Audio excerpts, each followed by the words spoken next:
Christmas raffle naman tayo, GIP. 5 winners ng 1,000 pesos. And meron pa tayong Christmas bonus. Ito ang gagawin para makasali. Mag-subscribe sa channel ko na JD. Nariyan sa comment section ang link.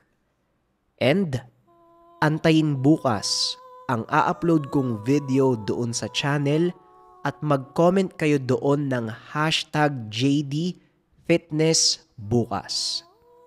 Muli mag-comment ng #JD Fitness sa a-upload kong video bukas sa YouTube channel ng JD. Ganun kasimple. 5 lucky winners ng 1,000 pesos at meron pang Christmas bonus. Kaya kita-kits bukas sa channel ng JD. Huwag na nating patagalin pa. Simulan na natin ang kwento.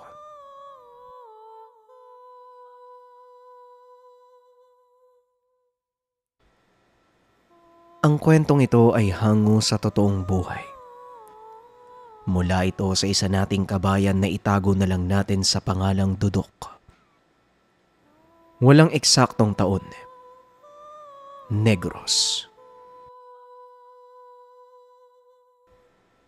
Nang mga panahong ito, kilala bilang isang mahusay na manggagamot ang ama ni Dudok na itago na lang natin sa pangalang Crisanto. Kadalasang nilalapitan ng mga taong nakakaranas ng espiritual na panggagambala, kagaya ng kulam, barang, at panlalaro ng engkanto. Ngunit higit siyang nakilala sa larangan ng panggagamot. Nung minsang napagaling niya ang isang binatang nayanggaw, dito nasaksihan ni Dudok ang totoong kakayahan ng ama. Bagaman kilala sa kanilang bayan at halos buong probinsya, nanatiling simple ang pamumuhay nila Dudok. Ito kasi ang nais ng kanyang ama at ang lagi nitong sinasabi. Hindi kailangan ipagmayabang ang anumang kakayahang meron ka. Dahil ito ay pinagkaloob sa iyo ng Diyos upang makatulong sa iba. Hindi rin tumatanggi si Mang Crisanto sa mga gamutan. Kahit pa bumiyahe siya ng napakalayo para lang mapuntahan ang kanyang pasyente. Kadalasang siya pa ang sumasagot ng pamasahe. Pero hindi ito iniinda ng matanda. Dahil ang rason niya, tinawag siya ng Diyos para gampanan ang tungkuling ito. At dahil dito, nagkaroon ng kakaibang pangyayari na lubusang nagbigay ng malawak na pag-unawa kay Dudok tungkol sa mga sinasabi ng ama. Isang hapon na habang nag-aayos ng mga kagamitan, may isang lalaking dumating at hinahanap si Mang Crisanto. Sakto namang si Dudok ang nasa bakuran kaya sinalubong niya ito. Magandang araw po, Manong. Ano pong may tutulong ko sa inyo? Tanong ng binata. Ngunit tinitigan lang siya ng lalaki. Medyo nawirduhan si Dudok. Panay ang paling ng ulo nito na parang may kung anong insekto na dumapo sa tenga. Inulit ni Dudok ang tanong at sa pagkakataong iyon, nakuha niya ang atensyon ng lalaki. Hinahanap ko si Crisanto. Dito siya nakatira, tama ba? Medyo nagulat si Dudok dahil garalgal ang boses nito na parang may kung anong nakabara sa lalamunan. Opo. Dito nga po nakatira si Crisanto. Nasa loob siya. Bakit? Ano pong may paglilingkod ko sa inyo? Tanong ni Dudok. Halos manlambot ang tuhod ng binata sa hindi malamang dahilan. Kakaibang presensya ang naramdaman niya ng mga sandaling iyon. Dahil sa takot, hindi kaagad nakakilos. Sakto namang dumungaw sa pinto si Mang Crisanto at nakita ang kanilang panauhin.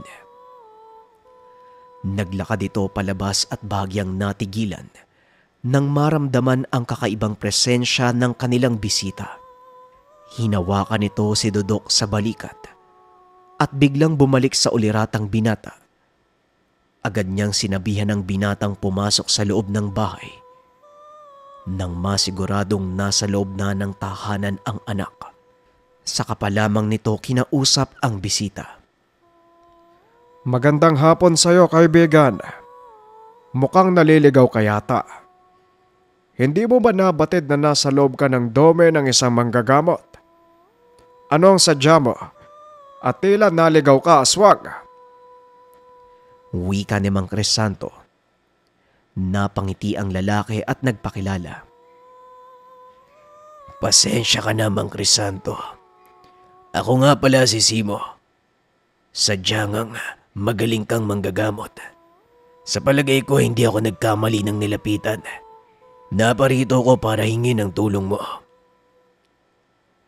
Pinakiramdamang mabuti ni Mang Crisanto si Simo. Wala naman itong naramdamang masamang intensyon, kaya inaya niya ito sa loob ng tahanan. Ikinagagala kitang makilala, Simo. Bueno, halika sa loob ng bahay at doon tayo mag-usap. Matapos magsalita ng matanda, naglakad ito papasok ng tahanan. Nakaabang naman doon si Dudok. Binalaan niya ang binatang huwag gagawa ng kahit anong kalokohan. Kung hindi nyo na itatanong, sa kabila ng patpating katawan ni Dudok, isa din itong malakas na antingero. Mismong ang kanyang ama ang nagturo sa kanya at nagbigay ng mga mutya at medalyong tangan niya. Hindi ko may papangako yan, tay. Kakaiba ang pakiramdam ko sa taong yan. Kaya kapag gumawa siya ng hindi maganda, tatagpasin ko yung ulo niya. Napailing na lang si Mang Crisanto at pinatuloy ang kanilang bisita. Masama pa rin ang tingin ni Dudok. Kaya naman inutusan siya ni Mang Crisanto na ikuha ng maiinom ang kanilang bisita upang mailipat sa ibang bagay ang atensyon nito. Naupo ang dalawa sa sala habang patuloy na nagpapakiramdaman. Nang hindi na makatiis si Simo, nagsimula na itong magkwento. Pasensya na kayo, Mang Crisanto. Alam kong nakakahiya ang paglapit ko sa inyo. Dahil unang-una, bakit naman hihingi ang isang aswang ng tulong sa kagaya niyong manggagamot? Pangalawa, hindi rin ringid sa kalaman ko na kayo ang pumapas lang sa iba kong kalahi. Pero hindi ako nandito para usigin kayo. Kagaya ng sinabi ko, kailangan ko ng tulong niyo. Tumatangulang ang matanda habang nagsisindi ng kanyang pipa. Humalimuyak sa buong bahay ang sanyo ng tabako.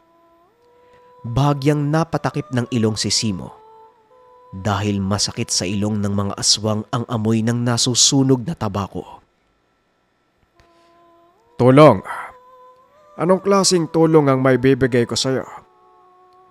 Kung sa lakas lang, alam kong malakas ka. Kaya sabihin mo, anong magagawa ko para sa'yo? Napayuko si Simo at muling nagsalita. Nakakayamang aminin, pero kailangan ko ng tulong mo upang iligtas sa kamay ng mga kapwa ko aswang ang mag-ina ko. Nangyari po ito nang piliin kong tumiwalag sa samahan. Nais kong mamuhay ng normal ang pamilya ko, pero hindi sila pumayag. Kaya bilang kapalit ng patuloy kong pagsisilbi sa kanila, kinuha nila ang mag-ina ko. Pagpapaliwanag ni Simo, alam ni Mang Crisanto na maaari niyang ikapahamak ang gagawing pagtulong kay Simo. Ngunit bilang isang manggagamot, isa ito sa mga tungkulin niyang hindi maaaring tanggihan. Ano naman ang magiging kapalit ng pagtulong ko sa'yo kung sakali? Tanong ni Mang Crisanto. Biglang lumuhod si Simo sa harapan nito. Handa kong ialay ang aking buhay Kapalit ng ibibigay niyong tulong, maging ang katapatan ko ay sa inyo sa oras na pumayag kayong tulungan ako. Wala akong yamang maaaring maging kapalit ng pagtulong niyo. Ang tanging meron ako ay lakas at kakayahan ko bilang aswang. Kasabay din ito ang pangakong hindi na ako kailanman papatay ng tao para sa pagkain. At bilang tanda ng aking katapatan, eto, kunin mo ang aking bertud. Tugon ni Simo.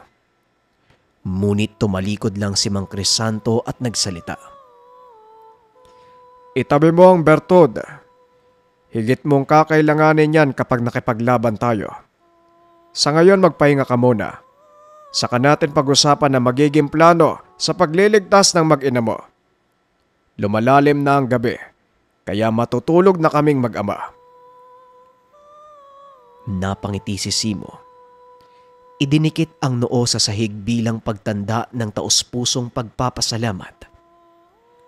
Samantalang si Dudok naman, nanatiling gising habang minamatyagan si Simo. Napansin ito ni Mang Crisanto kaya kaagad siyang kinausap.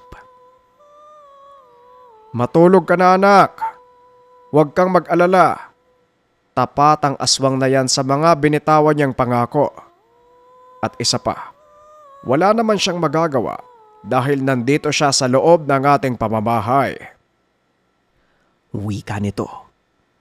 Bagaman alam niyang kahit anong pagpapaliwanag ang gawin, hindi ito tatanggapin ng anak.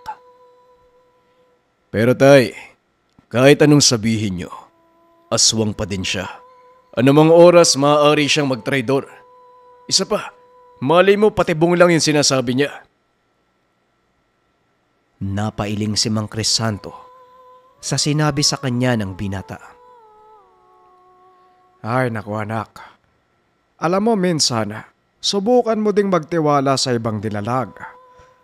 Ang aswang, kahit pa sabihin nating masama sila at pumapatay ng tao, isa sila sa mga nilalang na kailanman hindi sumira sa kanilang binibitawang pangako.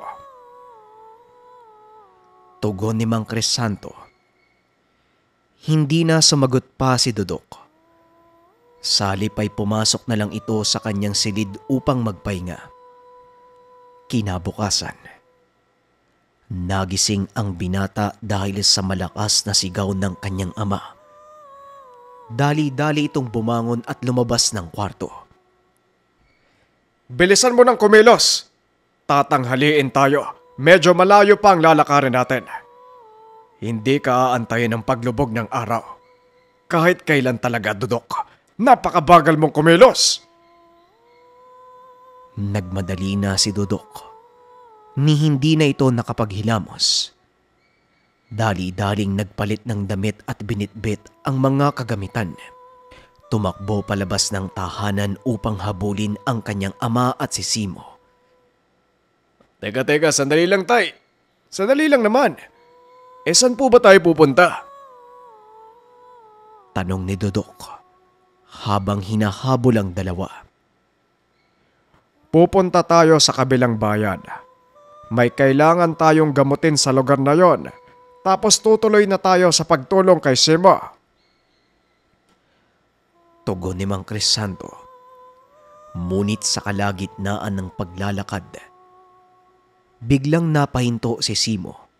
Umangil habang inihaharang ang kamay sa mag-ama. Sandali lang, Mang Crisanto. May naaamoy akong hindi maganda. May aswang sa paligid. Wika ni Simo. Hindi na nagsalita si Mang Crisanto. Salip ay inikot nito ang tingin sa paligid. Mayabong nakakawyan ang nakapalibot sa kanila. Potensyal itong pagmulan ng pananambang. Sinasabi ko na nga ba, Patibong ang lahat ng ito. Wika ni Dudok. Pinigilan siya ng ama sa pagsasalita. Huwag kang maingay, Dudok. Mamaya na natin pag-usapan ng tungkol sa bagay na yan. Sa ngayon, ituon mong pansin mo sa kalaban na nasa paligid. Muling umangil ng malakas si Simo. Patunay na malapit lang ang kalaban sa kanilang kinaroroonan. Ang mabuti pa, Manong Crisanto. Mauna na kayo. Ako na ang haharap sa mga ito. Wika ni Simo. Ngunit hindi pumayag si Mang Crisanto. Nasisiraan ka na ba ng ulo? Paano kung mapatay ka dito? Sino ang magtuturo ng kinaroroonan ng pamilya mo? Ay nako.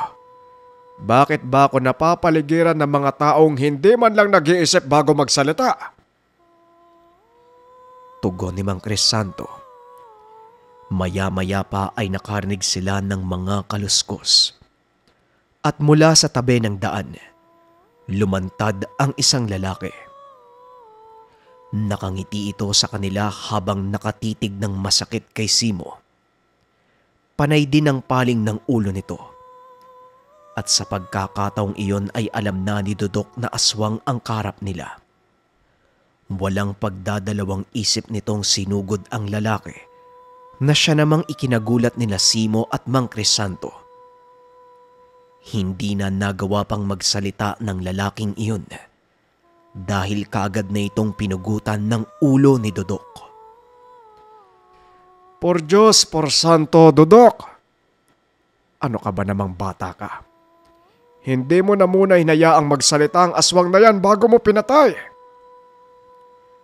Wika ni Mang Crisanto. Hindi naman nagsalita si Simo. Nangangahulugan na sang-ayon siya sa ginawa ng binata. Sapat na ang isang aswang sa pangkat natin, Tay. At saka, mas mabuti nang patayin yun. Baka magsumbong pa sa ibang kasama. Mabubulilyaso ang plano natin. Wika ni Dudok. Sabay sipa sa katawan ng aswang papunta sa tabi ng kalsada. Sakto namang bangin ang lugar na yun. Kaya naman hinulog niya lang ang katawan nito. Matapos ay kagad na silang tumuloy sa paglalakad. Nang marating nila ang bayan, isinagawa na ni Mang Crisanto ang panggagamot. Nag-antay sa labas ng tahanan ng pasyente ang dalawa. At habang nasa kalagitnaan ng panggagamot si Mang Crisanto, kinausap ni Simo ang binata. Hindi ko akalaing may kakayahan kang pumatay ng aswang, bata. Ang buong akala ko, pangkaraniwan ka lang. Wika ni Simo. Dahil nung una silang nagkita, natakot pa si Dudok sa kanya at wala din itong naramdamang kakaiba sa binata. Aminin ko, nagulat ako nung una tayong magkita. At swerte mo dahil ni isang mutya, wala akong tangan sa katawan ko ng mga sandaling yon. Naunahan mo lang ako, kaya nagawa mo akong matigal po. Pero sa susunod na gawin mo yun sa akin, hindi ako magdadalawang isip na pugutan ka ng ulo. Tugon ni Dudok. Napangiti na lang si Simo. Ngunit sa kaloob-looban niya, nagpapasalamat ito dahil naging kasangga niya ang binata. Maya-maya pa ay lumabas na ng tahanan si Mang Crisanto at ayon sa matanda, nagawa niya ng gamutin ng pasyente kaya maaari na silang tumuloy sa paghahanap ng mga kumuha sa mag-ina ni Simo. Habang naglalakad pa uwi, ipinakwento ni Mang Crisanto kay Simo ang buong pangyayari, maging ang posibleng pagtaguan ng mga kumuha sa kanyang pamilya. Maaring nandito lang sila sa paligid at minamanmanan ako, Manong Crisanto. Yung aswang na nakaharap natin kanina, alam kong hindi siya nag-iisa. At malamang, alam na din ng mga kasama nila na humingi ako ng tulong sa inyo. Kaya kung maaari sana, mapuntahan na natin ang mag-ina ko dahil nag-aalala ko sa maaaring mangyari sa kanila. Wika ni Simo. Inilahad naman ni Mang Crisanto ang kanyang balak. Simo, Nais kong puntahan mo ng mag-isa ang lugar na sinasabi mo. Pero wag kang mag-alala dahil nakasunod lang kami sa'yo. At tandaan mo, wag kang gagawa ng kahit na anong ikakapahamak mo at ng mag-ina mo. Antayin mo ang hudyat ko. Wika ni Mang Crisanto. Samantalang si Dudok ay nananatiling tahimik lang. Alam ng matanda ang tumatakbo sa isipan nito. Kaya naman hinayaan niya ang binata. Madilim na ng mga sandaling iyon. Kaya nagmadali na ang mga itong makauwi sa tahanan ni Mang Crisanto at mapaghandaan ang kanilang gagawing pagsalakay. Wala namang masyadong dalang gamit ang mag-ama. Tig-iisang gulok at mga punyal lang ang dala ng mga ito. Si Mang Crisanto ang nagdala ng langis na maaari nilang gawing sa bulag. Ngayon palang nagpapasalamat na ako sa inyo, Manong Crisanto. At asahan niyong tutuparin ko ang pangako ko sa oras na mailigtas ang mag-ina ko. Wika ni Simo. Siguraduhin mo lang, dahil kung hindi ka tutupad sa pinag-usapan, ako mismo ang papatay sa'yo. Tugon ng binata. Nakaagad namang inawat ni Mang Crisanto. Tumigil ka nga, Dudok! Pagtuunan mo ng pansin ang plano at ikaw din. Huwag kang gagawa ng hakbang na wala kong kalamalam. Napakamot na lang ng ulo ang binata. At nang handa na sila ay kaagad nang umalis. Medyo malayo ang kanilang pupuntahan. Nasa gawing dulo pa ito ng baryo at wala masyadong kabahayan. Susugod na sana si Simo nang bigla siyang pigilan ni Mang Crisanto. Sandali lang, Simo. Bago natin ituloy ang misyon na to, maaari ko bang malaman, bakit gano'n na lang ang pagnanais mong pabagsakin ang mga aswang na yan? Kung tutuusin, mga kalahi mo sila, hindi ba? Wika ni Mang Crisanto. Kaagad namang tumugon si Simo. Tama po kayo, Manong. Pero kagaya ng sinabi ko, nais kong magkaroon ng simpleng buhay. Ayokong matulad sila sa akin. Ayokong danasin ng mga anak ko ang pag-uusig na naranasan ko. Tumango si Mang Crisanto. Tumuloy na sila sa pagpasok. Marahan silang naglalakad habang nag-uusal ng mga dasal pang proteksyon. Maya-maya pa ay huminto silang tatlo malapit sa mismong bukana ng kuta. Sa huling pagkakataon, gagamitin ko ang aking kakayahan upang makapagbago ng anyo para iligtas ang pamilya ko. Kung ano man po ang magawa ko ngayon, naway unawain niyo, Mang Crisanto. Wika ni Simo. Huwag kang mag-alala. Nauunawaan kita, Simo. Mag-iingat ka sa pagpasok. Nasa likod mo lang kami ni Dudok. Kaagad nang lumakad si Simo. Naiwan sila Mang Crisanto. Pinapanood nila ang gagawin nito. Nagulat ang dalawa nang bigla na lang salakay ni Simo ang mga nagbabantay. Dahil dito, nakuha niya ang atensyon ng iba pang naroon sa kuta na naging hudyat para kila Dudok upang pasukin ang kalaban.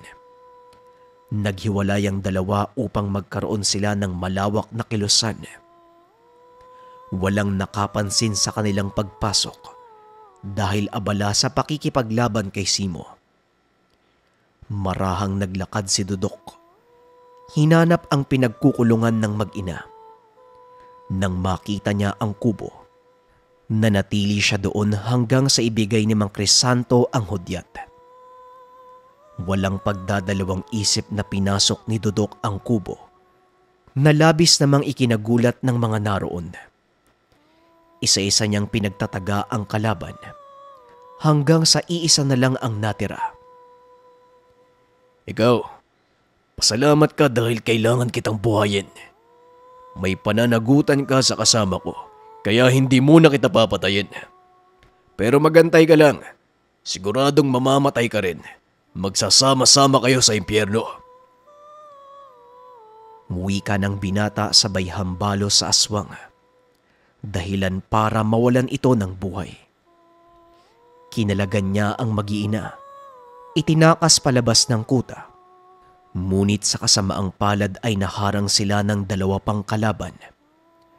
Akmang susugod na sana ito nang bigla na lang nanigas ang kanilang katawan. Nagulat si Dudok dahil sumuka ng dugo ang dalawang aswang kahit paman wala siyang ginagawa sa mga ito. Nang bumagsak ang katawan ng dalawang aswang, nakita ni Dudok ang kanyang ama na may hawak na sibat. Ano pang iniintay mo dyan? Bilisan mo na ang pagkilos!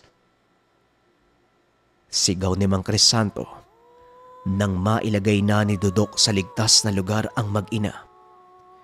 Muli siyang bumalik upang tulungan sa pakikipaglaban ang dalawa. Laking gulat ng mga aswang dahil hindi nila inakalang may isang taong susugod sa kanila ng mga sandaling iyon. Sa kasamaang palad, hindi nila nahanap ang pinuno ng angkan. Ngunit ganon pa man, nagpasalamat si Simo dahil nagawa niyang iligtas ang kanyang mag-ina sa tulong ni Mang Crisanto at Dudok. Patawad po, Mang Crisanto, kung hindi ko nagawang patayin ang pinuno ng angkan. Masyado siyang malakas para sa akin at natunugan nila ang pagdating, kaya kaagad siyang nakatakas. Wika ni Simo. Huwag mong isipin ang bagay na yon. Ang mahalaga na iligtas natin ang mag-ina mo. Ipinapayo ko sa iyo, Simo, manatili kayo sa aking tahanan. Doon masisigurado ang kaligtasan ng iyong mag-ina. Tugon ni Mang Crisanto. Tinanggap ni Simo ang alok nito. At magmula ng araw na yun, naging katuwang ng manggagamot ang isang aswang.